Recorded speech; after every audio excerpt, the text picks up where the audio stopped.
Welcome in for a special edition of Flash Life. Tyler Henry joined here by Flash. Earlier this week, we had an opportunity to sit down with new head volleyball coach Haley Eckerman to talk about her professional playing career, her journey to Kent State, and her vision for the future of Kent State volleyball. Let's jump right into it. Back here on Flash Life, Tyler Henry joined by a very special guest and newly hired head volleyball coach at Kent State, Haley Eckerman. Haley, thank you so much for stopping by today. Thank you for having me. So, obviously, again, you have had a chance to kind of get to grips here before your first season. We wanted to get into some of your background. You have quite the resume that you've built. And let's start with your playing time at UT. First and foremost, before you got to Texas, this is not a sport that you invest this much time in if you don't love it. When did you fall in love with the game of volleyball? So my mom coached, so I grew up in the gym with her constantly. My elementary school was like a block from her middle school. And so when I would get out of school, I would walk up to practice. Jump in, pepper with the kids. Probably was a lot better than majority of them. And then obviously I played basketball and was just involved in anything I could be. And then I think probably my 8th grade year was when it really hit that I could be good. My club coach sat me down and she's like, look, the level of play right now isn't strong enough for you. Let's move you up to 18s. That's our top team.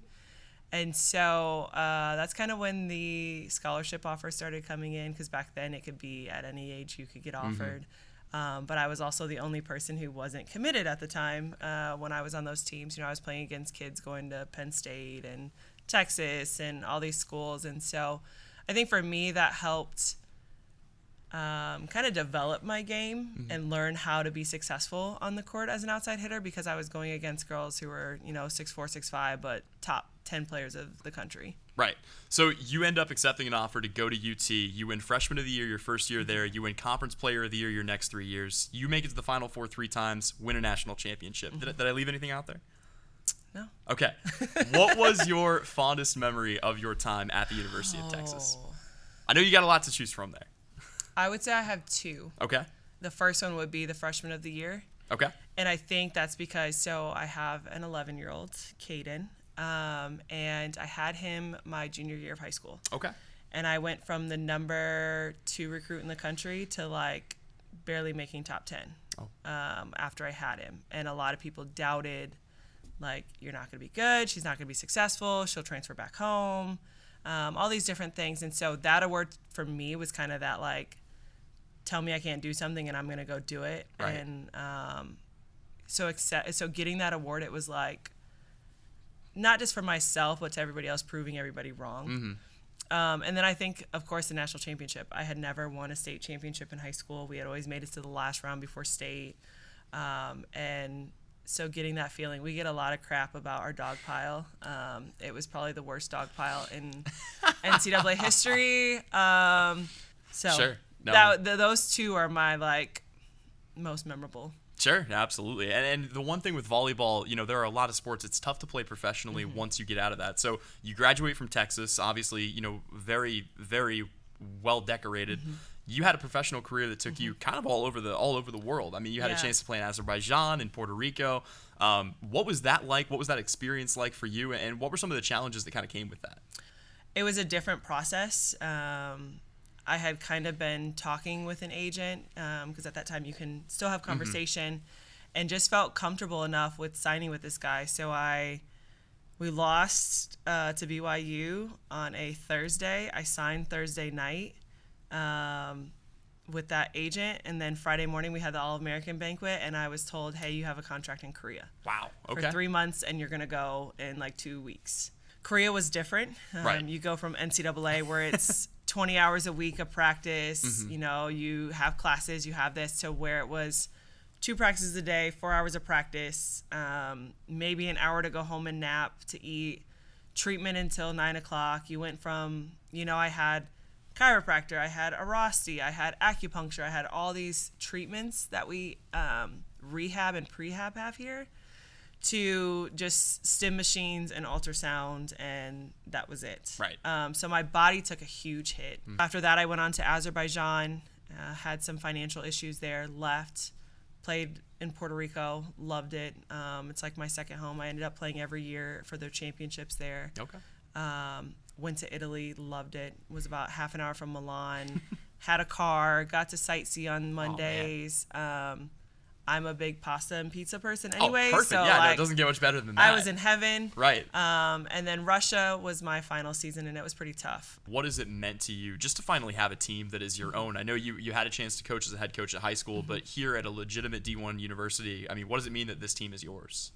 I think the biggest thing is getting to help these girls with two things. One, create a culture and figure out who they are and get them to understand that they're the ones out there competing. Sure. I think you get caught sometimes up in this like, well, it's my team.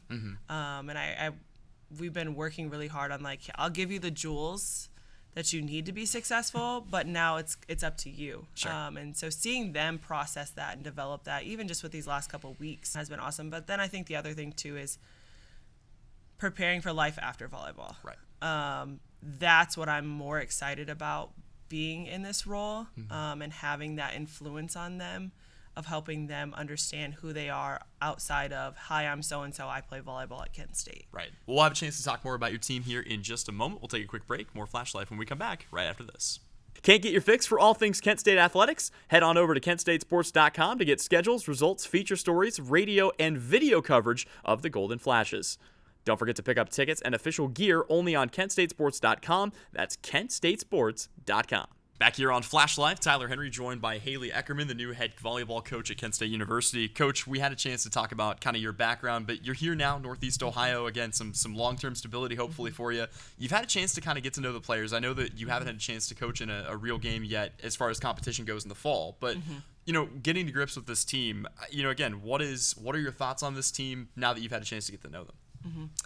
I think the biggest thing is when I came into my interview, I had watched a lot of their film. I took every game that they had lost and the teams that were ahead of us in conference and figured out what was it that we weren't successful at. A lot of it was hitting errors, serving errors, getting ace, so all these unforced errors that we were just giving teams. But we were only losing 21-25, 18-25. So we're right there. It's just making those small little changes. So having me put them in situations in a practice where it's not a great ball and what are you going to do with it? And, you know, so that then when we do have these spring competitions even right now, they're able to better the ball.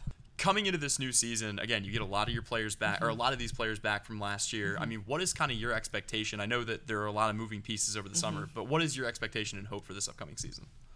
I think the biggest is just competing. Going out and competing every single night and not caring who's on the other side of the court. Going out strong against the top team in the conference and then coming out kind of weak and not focused to play. We kind of saw that in one of our spring games. It was like, oh, it's just a D3 team. Oh, it'll be fine. And, you know, they came to battle. And realizing that every team is going to have a target on you and they're going to come try to beat you. Whether you're the top of the conference or the middle of the conference. Yeah, no, absolutely. And in addition to all of the coaching, all of the playing, we know you've also been very involved off the court. You were a co-founder of Team Dream, also a co-founder of Think Outside the Box. I wanted to ask really quickly, you know, tell us more about your work with that organization and kind of what you've been able to do with that. So Team Dream started as my best friend and I just wanting to put a team together to compete at the adult championships. And as we started to piece it together, we noticed how impactful it could be. Black Panther had just came out, and so there's a little clip of a little kid pointing, you know, I want to be that superhero, I want to be that superhero. And, you know, we decided, like, let's make this team, those little girls as superheroes.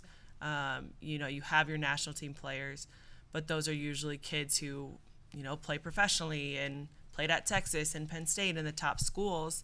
And so the team we created was filled with kids from, or women from, like, all levels of Division I, and all positions. And we wanted people to see, like, in the sport of volleyball, we lack not just black but brown skin setters and DSs.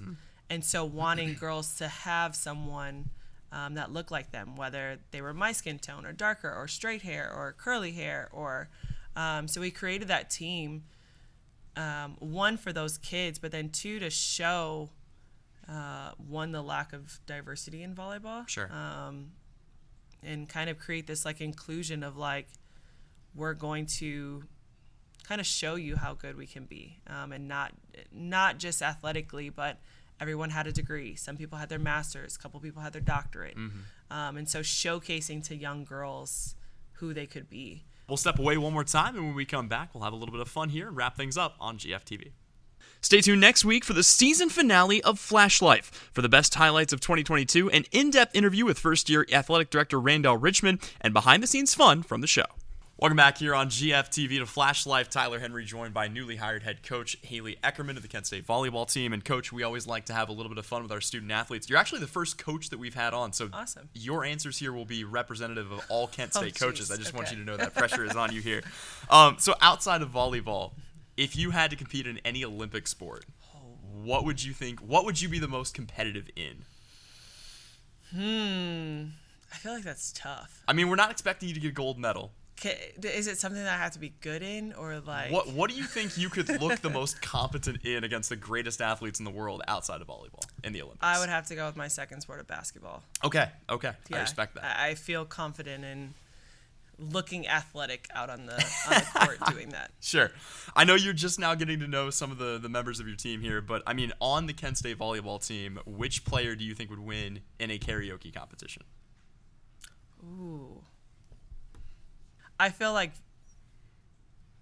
personality-wise, it might be Cassidy. Okay. She might, I don't know, she might not be able to sing, but I think she'll sell it to you if it's a lip-singing contest. Sure. I think just her personality when it comes to singing and dancing would probably be one of the top. In the world, this is a hotly debated topic, are there more wheels or doors?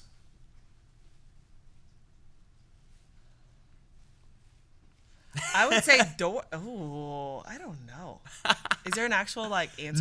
No. This is just something that's been debated. We've asked all our athletes have been relatively split on this one. Yeah, I don't know. I would say, do cabinets and stuff count as doors?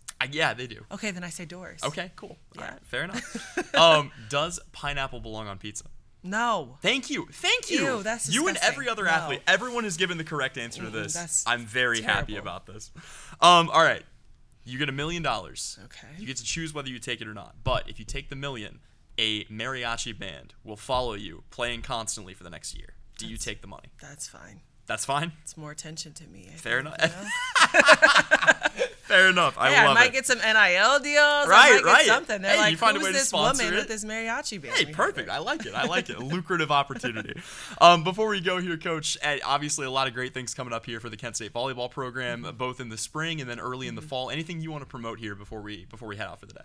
Yeah, I think the biggest thing is, we're working on finalizing our schedule, but we won't get to play during homecoming weekend home. So we are working on trying to get the one tournament that we're most likely hosting the first weekend of September, I think, be our alumni weekend. So wanting to kind of build that back up. Right. And have, I spend a lot of time at Texas with the girls now.